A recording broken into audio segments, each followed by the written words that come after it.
생명의 왕 바꿀 수 없네. 영주 내시 돌아가시 그 놀라운 사랑 잊지 못해. 세상 즐거움 다 버리고 세상 자랑 다 버렸네. 주 예수보다 더 귀한 것은 없네. 예수밖에는 없네. 주 예수보다 더 귀한 것은 없네. 이 세상 명예 왕 바꿀 수 없네. 이전에 즐기던 세상 일도 주 사랑하는 마음 잊지 못해. 세상 즐거움 다 버리고 세상 자랑 다 버렸네. 주 예수보다 더 귀한 것은 없네. 예수밖에는 없네. 주 예수보다 더 귀한 것은 없네. 이 세상 행복과 바꿀 수 없네. 유혹과 핍박이 몰려와도 주 섬기는 내 맘 변치 않아. 세상 즐거움 다 버리고 세상 자랑 다 버렸네. 주 예수보다 더 귀한 것은 없네. 예수밖에는 없네. 함께 예배를 기도하십시다. 주시하게 기도드립니다. 주여 여호와서 아버지 하나님 옆에 나왔습니다. 주 옆에 옵니다. 주여 옆에도 너무나 수 옆에 기도하고 말씀 받게 해주시옵소서. 오늘 여호와서 하나님 모시고 오늘 하나님께서 세럼 하시고 주여 주시고 오늘 주시길 기도드립니다. 주여 앞에 드려진 예배에 하시고 앞에 말 듣고 주여 다시 한번 순종하는 고백이 넘치는 결단의 시간 되도록 인도하시기를 기도를 드립니다. 주여 함께 오소서. 주님 보시옵소서. 아버지 하나님 주시고 소유 주시고 하나님 우리 목소리를 주께서 예배하신 대로 또 주 앞에 기도하고 앞에 나가도록 인도하시고 우리 모든 삶을 좀 주관해 주시고 빼주시기를 기도를 드립니다. 죄를 인내시고 예배 주 받으시고 우리에게 말씀을 주시고 인도해주시고 허락하여 주옵소서. 기도드립니다. 그옵소서. 주여 여옵소서. 믿습니다.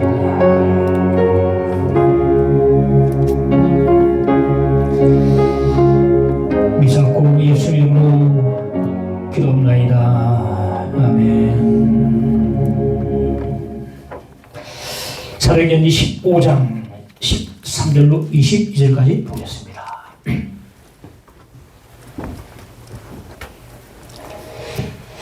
수일 후에 아그리빠 왕과 버니게가 베스토에게 문안하러 가이사라에 와서 여러 날을 있더니 베스토가 바울의 일로 왕에게 고하여 이르되 벨릭스가 한 사람을 고려하여 두었는데 내가 예루살렘에 있을 때에 유대인의 대제사장들과 장로들이 그를 고소하여 청주하기를 청하기에 내가 대답하되 무릇 피고가 원고들 앞에서 고소 사건에 대하여 변명할 기회가 있기 전에 내주는 것은 로마 사람의 법이 아니라 하였노라.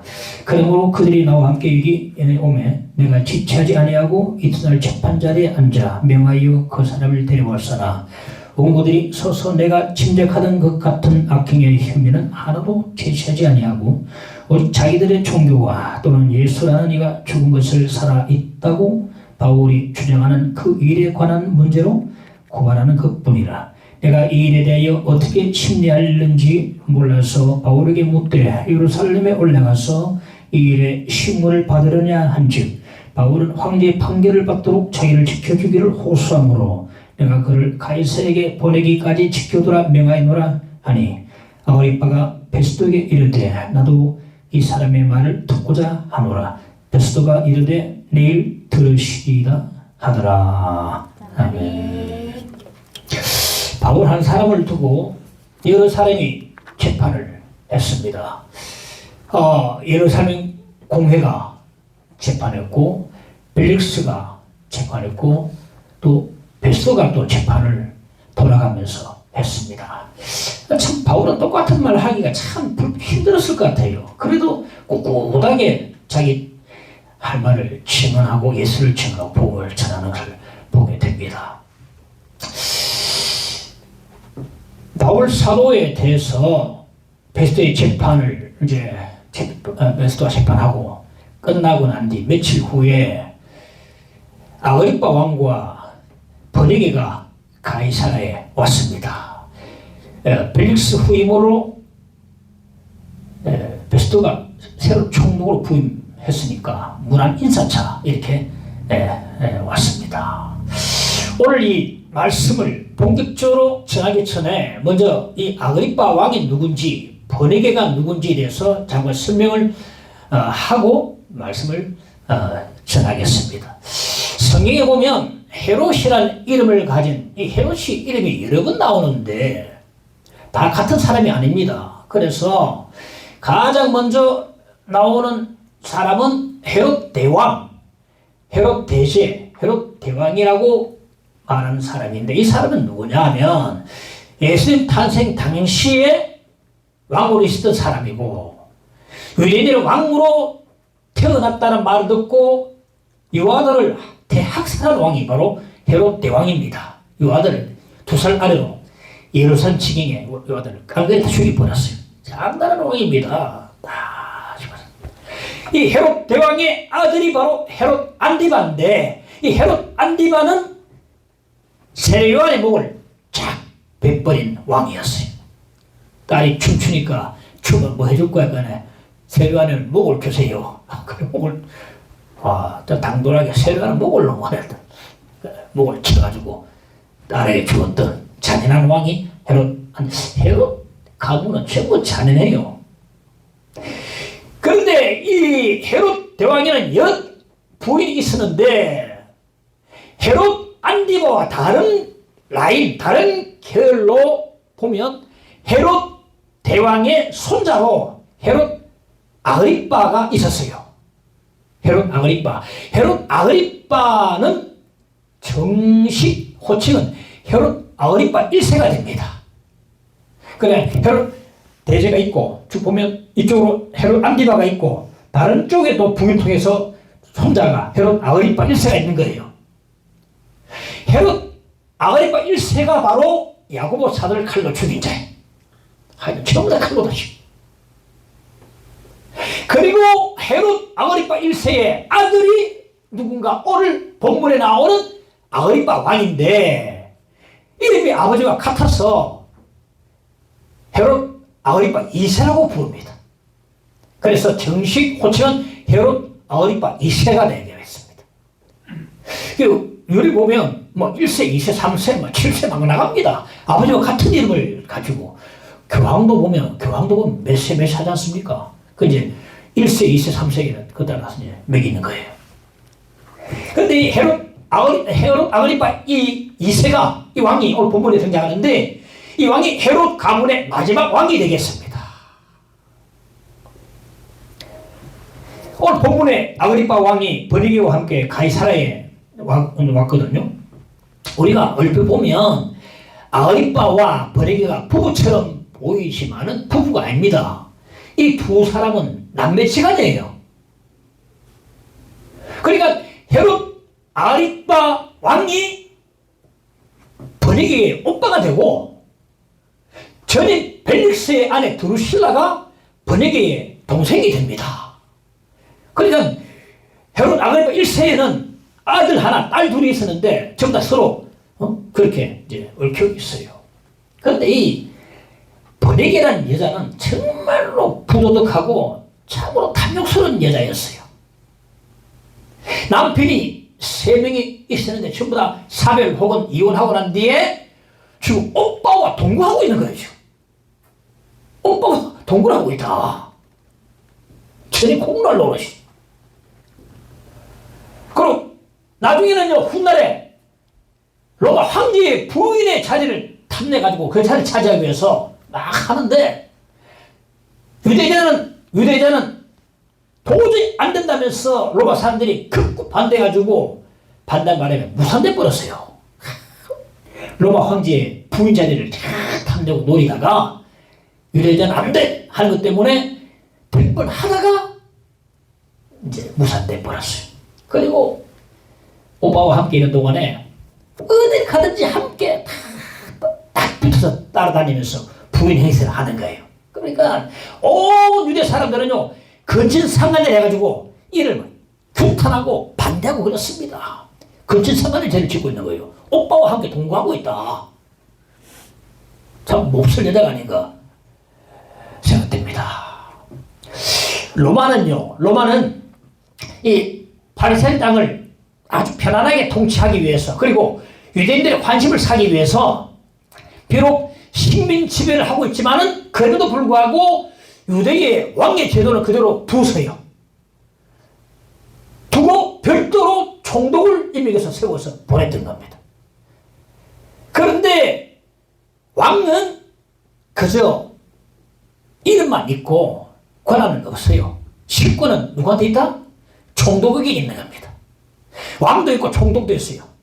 이 왕은 바로 유대인들의 왕을 세우는 거예요. 왜? 이제 유대인들 환심을 사기 위해서 세우고 그러나 실권은 총독이 다 있다. 그래서 벨릭스가 해임되고 난 뒤에 그 후임으로 베스토가 총독으로 임명하니 이제 부임에 오니까 아그리파 왕과 버니게가 인사차 가이사랴에 온 것입니다. 성경에 보니까 아그리파 왕과 버니게가 여러 날 가이사랴에 있었다고 그럽니다.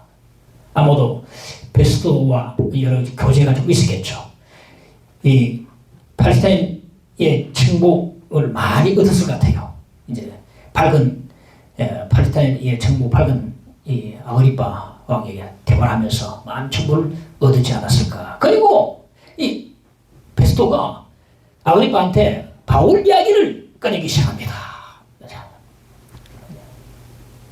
오늘 본문은 베스토가 아그리파 왕에게 바울 이야기를 설명하는 내용이 나오거든요. 한 사람을 붙잡아 두고 있는데 그가 가이사한테 지금 상수하는데 어쩌면 좋겠느냐? 자문을 구하는 것입니다. 이런 사람 지금 붙잡아 놓고 있는데 어쩌면 되겠습니까? 이제 아그리파한테 자문을 구하고 있다. 그런데 오늘 말씀 보면 이 베스토는요 자기 입장에서 자기 처지에서 자기 관점에서 잘 바울 이야기를 설명을 해나가는 걸 볼 수 있습니다. 전적으로 살펴볼 제목은 베스토는 정치적인 관심밖에 없었습니다. 되겠습니다. 베스토가 설명합니다. 제인 벨릭스가 한 사람을 구류해 두었는데 내가 재판을 열고 이 사람을 고소할 자는 다 고소하라고 했습니다. 그랬더니 18절에 원고들이 서서 내가 침략하던 것 같은 악행의 혐의는 하나도 제시하지 아니하고 베스토가 말하는 내가 침략하는 악행이 무엇이겠는가? 정치적인 것이 정치적인 것. 즉 로마를 위협하는 사건이나 폭동과 반란을 일으키는 사건이나 민중을 선동하고 교란시키는 사건이나 살인 사건 등을 이제 말하는 것입니다. 이를테면 사도행전 5장에 나오는 두 인물과 같은 경우를 말합니다. 그 사도행전 5장에 보면 두 사람이 나오는데 드다라는 사람이 나오는데 드다는 예수님 탄생 당시에 자칭 메시아라고 하면 떠들던 마수사였어요. 이가 많은 사람을 모아놓고 요단강을 가르겠다고 이제 막 선동을 하다가 로마 당국에 의해서 참수로 당해가 죽어버립니다. 현혹시켰다고 참수를. 또 한 사람이 갈릴리 유다인데 주 6세기에 구레네 총독이 더욱더 유대인들의 세금을 부과하니까 하는 말이 하나님 백성이 하나님께만 세금을 바쳐야지 로마에게는 바치지 않는다면서 로마에 대항하다가 그 역시 로마 당국에서 죽게 됩니다. 적지 않은 사람들이 이 두 사람들을 따랐거든요. 혹시나 메시아가 아닌가 막 따랐단 말이에요. 베스도가 바로 이와 같은 일을 진행했던 것입니다. 그런데 바울을 고소하는 유대인들의 고소를 들어보니까 바울은 전혀 그런 사람 아니었어요. 전혀 어떤 정치적인 문제도 없었습니다. 당시 로마 사람들의 관심은요, 오직 정치였어요. 헬라 사람들은 오직 철학이었습니다. 그리고 오늘날 이 시대에 사는 사람들의 관심은 오직 돈과 물질이에요. 그러니까 베스도 총독은요, 오직 정치에만 관심이 있었습니다. 그래서 자기 앞에서 바울이 내가 예수 부활을 전하다가 이렇게 지금 고소당했다고 말해도 하나도 귀 열고 귀담아 듣지 않아요. 왜? 정치에만 관심이 있으니까. 바로 앞에서 내가 지금 예수 부활을 전하다가 이렇게 고소당했습니다 해도 베스도는 듣지 않습니다. 대사도 바울이 자기 앞에서 이렇게 증언하고 있는데 오직 정치에만 관심이 있으니까 예수 부활 귀에 들어오겠습니까? 내가 집중하다가 하루 안 했네. 뭐 부활 일은 아무 염두도 안 두고 다 흘러보내버리는 거예요. 관심 없습니다. 이게 베스트의 무관심입니다. 오늘날 이 시대 현대인들은요, 오직 돈에만 관심이 있음을 볼 수가 있습니다. 무엇을 관심을 갖추고 있는가? 이것 때문에 예수에 대해서 전혀 알지 못하고 예수를 가려버리고 복음도 들어도 그냥 흘려보내버리고 그렇게 되고 마는 것입니다. 바로 베스트가 그런 사람이었어요. 정치는 오직 관심이 있으니까 예수, 부활, 복음 들어도 그냥 다 흘려보내버려요. 어느 정권사가 고객을 대상으로 조사를 한 통계에 의하면 조사 대상 가운데 43%가 10억에서 55억을 가져야만 부자라 그렇게 말을 했고 22%는 50 이상을 가져야 부자다 그렇게 응답을 하더라는 겁니다. 그러니까 우리나라 사람 대체로 누가 부자냐면 적어도 10억 이상 재산을 가진 사람이 부자라 이렇게 이제 말하고 있는 겁니다. 그런데 사실은 부자의 개념은요 상대적입니다. 내가 100억을 가지고 있다 할지라도 1000억 가진 사람이 있으면 내가 부자라고 느낌이 안 와요. 내가 1000만 원 가지고 있어도 늘 빚에 쪼들리는 사람 보면 내가 부자라고 느낄 수 있습니다. 상대적입니다. 단 하나 동일한 건 뭐냐면은 현대인들은 전부 물질, 돈을 추구하고 쫓아가고 있다는 거예요. 제가 책방에 들어갑니다만은 일반 서적에 가면은 가장 많이 팔리는 베스트셀러가 보통 아무도 안 빠지고 재테크에 대한 책이 항상 자냐 재테크 관심이 집중되어 있어. 어느 목사는 주일 강단에서 나는 돈이 너무도 좋아 이런 망발을 했다는 거예요. 망발을. 나는 돈이 너무도 좋아. 돈으로 예수님을 가려버렸어요. 아니 목사라는 자가 이러면 되겠나. 살인 면허를 가진 것처럼 교인들을 성도들을 구름터기로 몰고 가는 것 같습니다.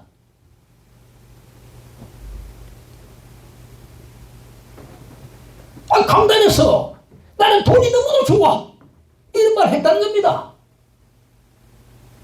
성경 속의 부자는요 자기 대문 앞에 쓰러져 있는 그 거지 나사로를 관심도 전혀 없었습니다. 오직 풍요에만 집중하니까 대문 앞에 서러 있는 나사로가 안 보이더라는 거예요. 그래 우리가 돈에 눈이 멀면 예수도 부활도 복음도 전혀 귀 안 들어옵니다. 안 들어옵니다. 베스트를 보십시오. 오직 정치에 관심이 있으니까 바울의 말이 귀 안 들어와요. 소교의 경일기란 말이지. 내가 집에 가다 박행이 찾아보니까 없어. 그걸 끝나는 거예요. 예수 부활 그건 막 그냥 흘러보냅니다. 세상의 관심이 예수를 가려버려서 보지도 듣지 못하게 만든다는 사실을 우리가 알아야 됩니다. 오늘 찬송했죠. 주 예수보다 더 귀한 것은 없네. 예수 제일주로 살고 예수를 따라갈 때 하나님께서 허락해 주시고 은혜 주시고 하는 거지, 물질을 쫓아가면요 예수 다 잃어버립니다. 그래서 하나를 택하라고 했어요. 예수냐 물질이냐. 예수를 따라가면은 하나님께서 채워주시는데 물질을 따라가면 한 번도 만족하지 못해요. 베스트는 정치 관심 때문에 예수 가려져가지고 바울 복음을 전 듣지 않았습니다. 이 사실을 꼭 기억해서 정말 예술제일주의, 하나님 영광주의 이렇게 우리가 신앙생활을 살아가야 됩니다. 둘째는 살펴볼 것은 베스토는 종교에 무관심했습니다. 베스토는 오늘 말씀 보니까 자기들의 종교 문제를 합니다. 19절 자기들의 종교 문제 나와 상관이 없단 말입니다. 자기들의 종교 문제다. 나와는 상관이 없다는 말입니다. 그러니까 종교라고 말하면서도 이 베스토는 아주 무덤덤하게 말합니다. 아무 무관심, 아무 관심도 없고 무관심하다 이 말이에요. 종교 문제는 그들의 문제지 내 문제는 아니다. 강건은 불구경하듯이 한단 말이에요. 이 땅의 모든 종교는요 인간과 삶과 죽음에 대해서 자꾸 다루고 죽거든요. 접근하거든요. 그러면 어떻게 나와 상관이 없단 말입니까? 베스토는 경치갑니다. 경치가는 사람 아닙니까? 베스토는 총독입니다. 총독은 안 죽습니까? 모든 사람은 삶과 죽음과 인간에 대한 문제에서 벗어날 수 없어요. 이 자기들의 종교다. 나와 관계없어. 이게 아니고 모든 종교는 나와 관계가 있습니다. 우리 종교적인 인간들입니다. 어느 가정에 전부 신앙생활을 하는데 가장만 신앙생활 안 하는 그런 가정이 있었어요. 그래서 식구들 다 교회 다니는데 선생님도 교회 나오시오 하니까 그거는 그들의 문제입니다. 나는 아무 상관없어요. 이렇게 말하다라는 거예요. 어떻게 신앙이 자기와는 관계가 없단 말입니까? 관계 있지. 삶을 다루고 죽음을 다루고 인간을 다루는데 왜 관심이 없습니까? 왜 상관이 없습니까? 다 관계가 있는데 무관심이거든요. 이 세상 사람들 모두에게 암묵적인 근거가 있다면 죽음이라는 단어일 겁니다. 남의 장례식에 조문을 가면서도 죽음이라는 말을 입 밖에도 내지 않습니다. 이 사람들은요 죽음이라는 말을 거의 병적으로 기피합니다. 밥맛 떨어지게 지금 죽음이야. 지금까지 이 지구상에 딱 두 사람을 제외하고 전부 다 죽음을 맞았습니다. 그 두 사람이 누굽니까? 에녹과 엘리야. 하나님께서는 에녹과 엘리야 두 사람은 산채로 데리고 가셨어요. 근데 분명한 것은 그냥은 아닐 것입니다. 왜? 육을 가지고는 영의 세계에 들어갈 수 없어요. 우리가 우주에 가려면 산소통을 메고 가야 되듯이 분명히 하나님께 올라가기 전에 변화된 몸으로 하나님께 갔을 겁니다. 그런데 이 두 사람은요 신학적 용어로 말하면 중간 상태에 지금 가 있는 겁니다. 중간 상태에 가 있다. 즉 말해서 살아있다는 겁니다. 어떻게 이 사실을 알 수 있냐면 예수께서 변화산상에 올라가셨을 때에 구약의 두 인물 모세 엘리야가 나타나가지고 두 사람이 예수님과 함께 예수님 죽음에 대해서 서로 이야기를 나눴다고 말해주고 있어요.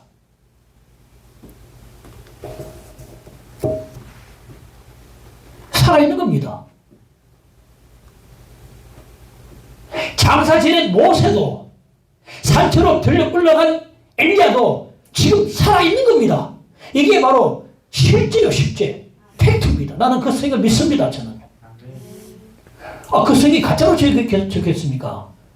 없는 내용을 모세 엘리야가 안 나타났는데 나타났다 해가지고 베드로가 그거 장면을 보고 베드로에서 기록하지 않습니까? 봤다. 그 진실을 자기 서신에 적고 있어요. 베라산성에서 이런 사건을 적고 있어요. 그런데 베드로 야고보 요한을 예수께 데리고 올라갔지 않았습니까?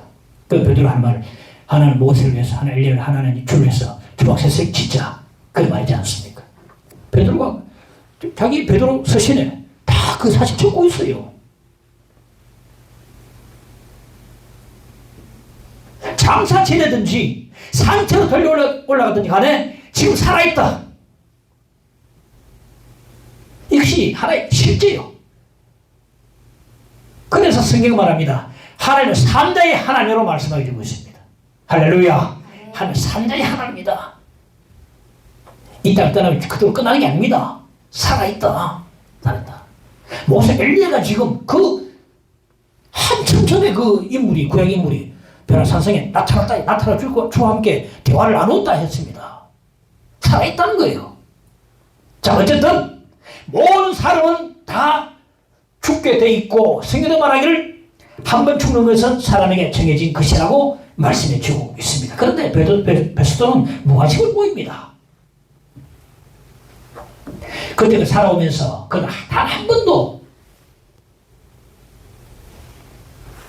자기 생에 대해서 인간이 무엇인가, 나는 지금 어디로 가고 있는가, 죽음에 대해서, 하나님에 대해서 생각해 본 적이 없을까? 단 한 번도 생각해 보았을 것입니다. 그런데 무관심이에요. 나와는 아무 상관이 없다라고 그냥 생각하고 있는 것입니다. 윌리엄 올이라는 사람이 지은 죽음 후 5분이라는 책을 제가 읽어보니까 여러분, 그래서 여러분 죽음 후 5분 만에 어떤 일이 여러분 벌어지겠습니까? 그 책에서 그는 부자와 그지 나사로의 이야기를 들어서 설명을 해주고 있어요. 둘 다 죽었어요. 근데 둘 다 의식이 있습니다.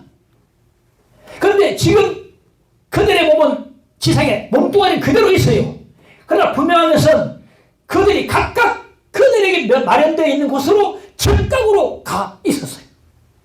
몸뚱아리 그대로 있지만, 지상에 있지만 죽는 즉시 각각 자신에게 마련된 곳으로 즉각으로 가 있다고 했어요. 성경에 보니까. 부자는 구약에서는 서울이라 그러고 신약에서는 하데스라 그러는 음부의 즉각 같고, 나사로는 아브람 품이라고 하는 아까 제가 이야기했던 중간 상태, 즉 낙원의 즉각 같습니다. 그곳에서 주인의 재림을 기다리는 것입니다. 주는 즉시 음부로 혹은 낙원으로 즉각합니다. 안식교나 여호와의 증인들은요, 사람이 죽으면 영혼까지 함께 끝난다. 나는 영혼 소멸설을 주장하지만 그는 절대 그렇지 않습니다. 성경에 간혹 보면 죽음을 잔다라는 표현을 하고 있는데, 그 표현은 뭐냐면 죽은 몸에 대해서 그렇게 표현하는 것 뿐이지 죽은 뒤에 영혼이 자는 게 아니고 분명 의식이 있다고 성경에 말해주고 있어요. 그러므로 영혼 소멸설도 비성경적이다. 그러니까 완전 계속 자는 게 아닙니다. 의식이 있다고 했어요. 영혼 소멸설도 비성경적이다. 누구나 죽음 후에 두 곳으로 순환으로 가게 되어 있습니다. 그게 죽음 후 5분 만에 일어날 일이라 그런 말이죠. 바울 사도는 이렇게 말했습니다. 빌립보서 1장 23절에 내가 차라리 세상을 떠나서 그리스도와 함께 있는 것이 훨씬 더 좋은 일이라 그렇게 하고 싶으나. 바울은 죽음을 떠난다고 말해주고 있거든요. 이 떠난다는 표현은 선원들이 쓰는 용어인데 항구에 처박혀 있던 이 배가 이제 닻을 올리고 새롭게 출발하는 것을 말하는 것입니다. 우리 그리스도인들은 죽음이 끝이 아닙니다. 새로운 시작입니다. 그래서 영어 성경에 보니까 떠난다는 표현을 depart 용어를 쓰고 있는데 새로 출발한다 이 말이에요. 출발한다. 죽는 것을 출발한다 말. 그렇게 표현해 주고 있습니다. 강아지가 문을 빡빡 끌고 있어요. 밖에서. 왜 끌고 있겠습니까? 다른 건 몰라도 문 안쪽에 주인이 계시는 건 확실히 알고 있거든요. 이처럼 우리 성도들도요. 성경이 많은 것을 알려주지 않아서 자세히는 모른다 할지라도 한 가지 분명히 아는 사실이 뭐냐면 죽음 저편에 주님이 계시다는 사실. 주님께서 우리를 영접해 주신다는 사실만 확실히 알고 있는 것입니다. 할렐루야. 그래서 바울은 떠나서 예수 그리스도와 함께 있는 것이 훨씬 좋고 정말 그러고 싶다고 소망을 자기 개인의 소망을 이야기해주고 있는 것입니다.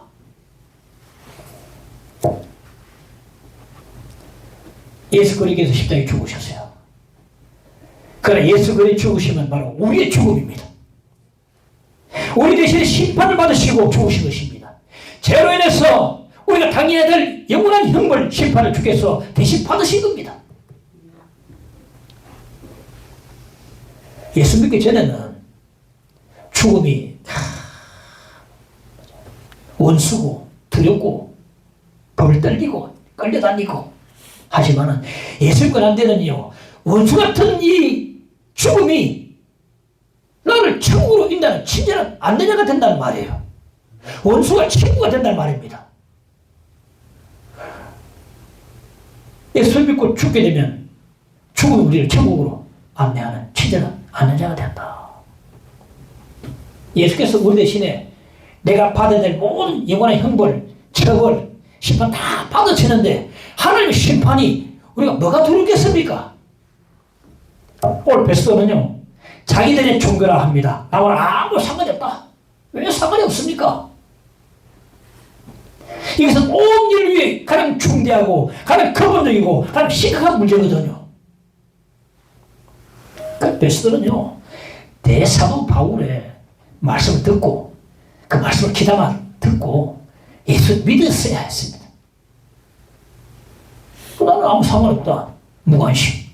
왜 상관이 없습니까? 인간 삶, 죽음에 대한 모든 것을 종교에 다 담고 있는데 베스도뿐 아니고 우리 역시 예수를 잘 믿을 수 있기를 간절히 축원합니다. 잘 예수를 믿어야 돼.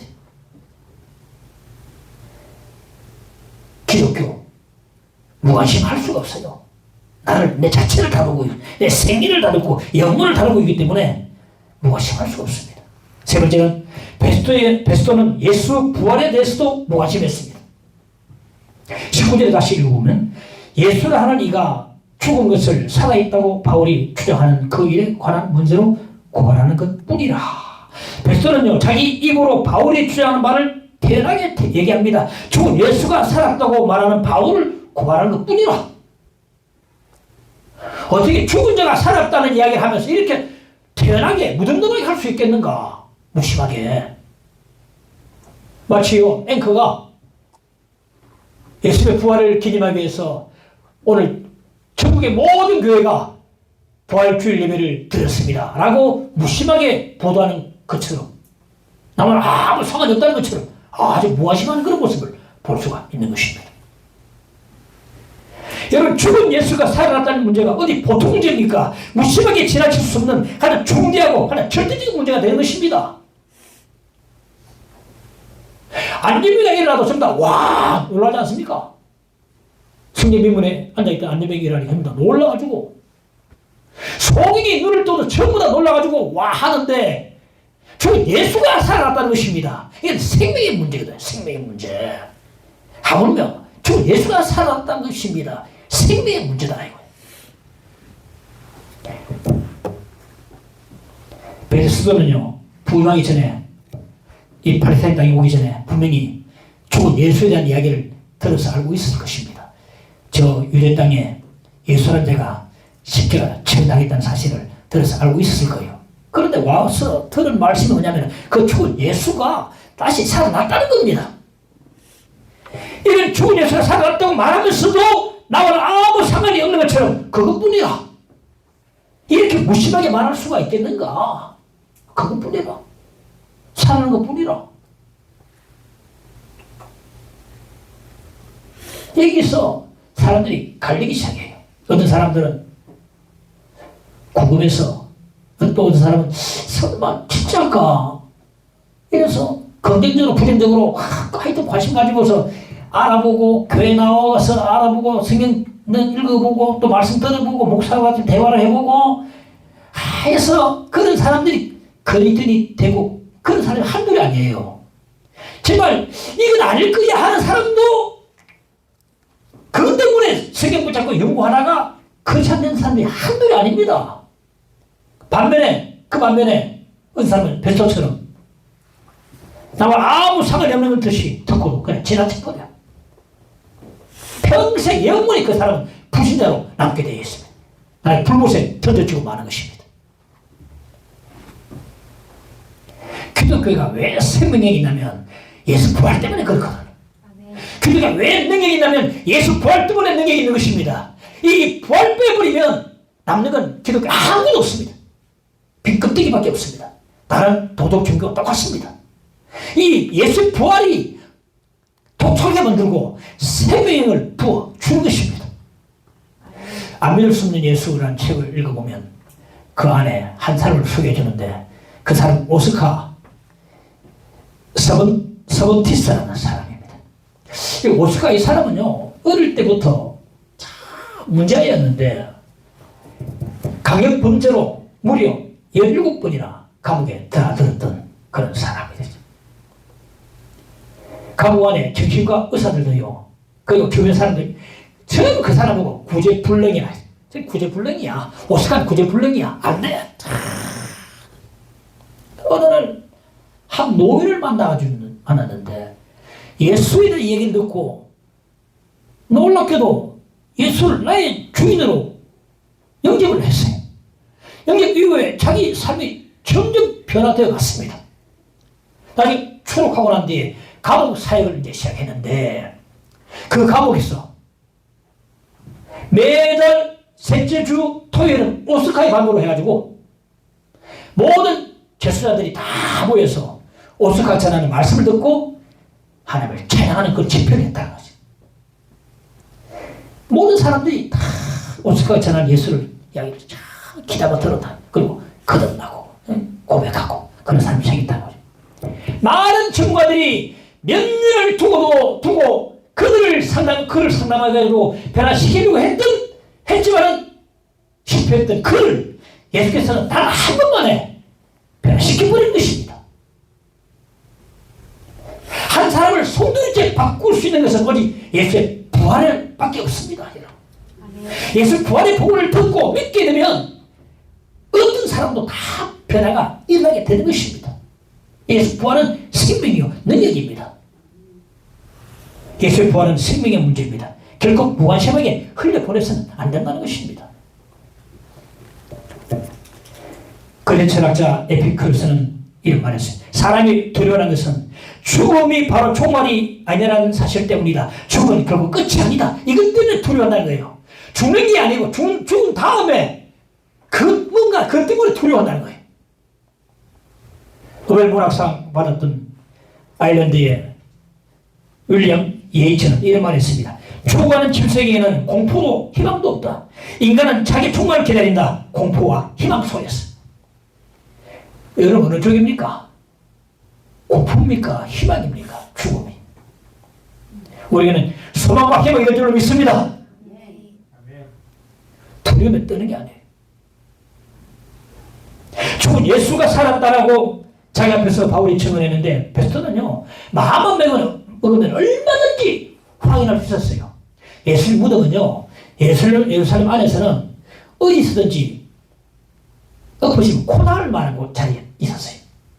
그게 큽니까 뭐 뭐 뉴욕처럼 LA처럼 크죠. 예루살렘 어디서나 솔직히 가볼 수 있는 곳이고 예루살렘 무덤이 다 마음만 보면 확인할 수 있습니다. 예수의 빈 무덤은요, 예수를 따르는 자들이나 반대 자들이나 똑같이 빈 무덤을 인정합니다. 비어있다는 인정합니다. 반대자들이 기절설 혹은 도둑설을 주장해서 그렇지 빈 무덤은 인정합니다. 그들이 기절설, 예수가 십자가에 죽으시지 않고 기절했다. 무덤에 놔놨더니 돌바닥에서 올라오는 냉기 때문에, 찬 냉기 때문에 정신 차리고 깨어나가지고 그 문을 열고 나와서 내가 부활했다고 그렇게 주장했다고 이렇게 주장한 사람이 있어요. 보십시오. 만약에 그게 사실로 합시다. 나왔다 합시다. 그런데 안에 옆구리에 창이 찔려가지고 피와 물을 다 쏟아내가 기지백진한데 내가 부활했다. 그게 뭐 능력이 되겠습니까, 여러분? 그게 그거 누가 그게 능력 생명이 있다고 보겠습니까? 도둑설, 제자들이 예수의 시체를 훔쳐갔다. 그래 빈무덤이다. 자, 그럼 그걸 맞다 합시다. 제자들이 그러면 훔쳐간 예수의 시체를 두고 감춰두고 밖에 나와서 부활했다. 그것도 말도 안 되는 소리 아닙니까? 죽은 시체를 놔두고 부활했다, 예수 부활했다. 말도 안 되는 소리. 그러면 예수의 시체는 어디로 사라진 거겠습니까? 하나님이 예수님을 살리신 겁니다. 믿으시기 바랍니다. 그밖에 답이 없어요. 하나님이 살리신 겁니다. 그밖에 답이 없다. 빈무덤 이거는요, 예수님의 부활의 강력한 증거가 되는 것입니다. 예수의 부활은 역사상 사실이요. 우리 기독교는 사실 아니면 안 믿습니다. 이 사실을 믿으시기 바랍니다. 사실 아니면 안 믿습니다. 거짓을 왜 믿습니까?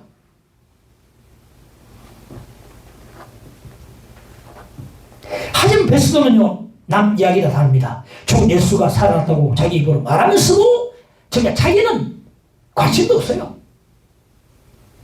참 불쌍한 인간이 아닐 수 없습니다.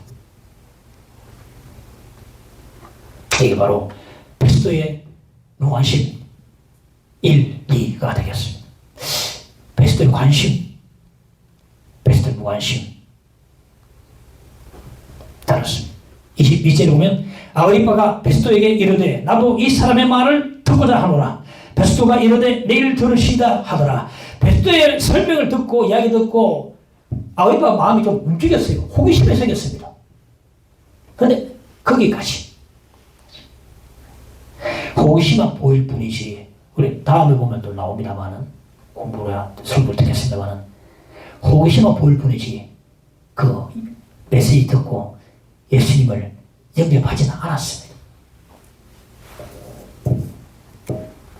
우리가 말씀을 듣고 호기심만 보일 뿐 아니라 뜨겁게 예수 그리스도를 마음속에 모실 수 있는 여러분들 시기를 간절히 축원합니다. 뜨겁게 모시는다.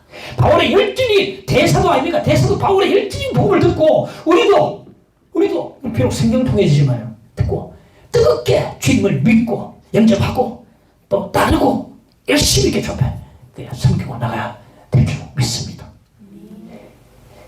바울이 누굽니까? 대사도 바울이 다메섹에서 부활하신 주님을 직접 만났던 그분의 그 말, 예산 공회에서도 베네스 앞에서도 베스도 앞에서도 그 전했던 예수 부활의 복음, 우리가 성경을 소리가 접하고서 바울의 복음을 듣고 뜨겁게 주님을 믿고 따를 수 있어야 되겠다는 것입니다. 그래서 호기심은 보입니다. 그럼 안 돌아와요. 아그리빠처럼 안 믿습니다. 오늘 뭐 좋은 소리 들었으면 그럼 뭐 강한 무소식, 호기심뿐 아니라 정말 관심을 가지고 뜨겁게 예수님을 마음속에 영접하고 보고 믿고 따를 수 있는 그런 우리 성도들이 다 되어야 되겠다 하는 그런 말씀을 오늘 드립니다. 할렐루야. 여기 찬양합시다. 91장 슬픔만 믿는 사람, 예수 이름 믿으며.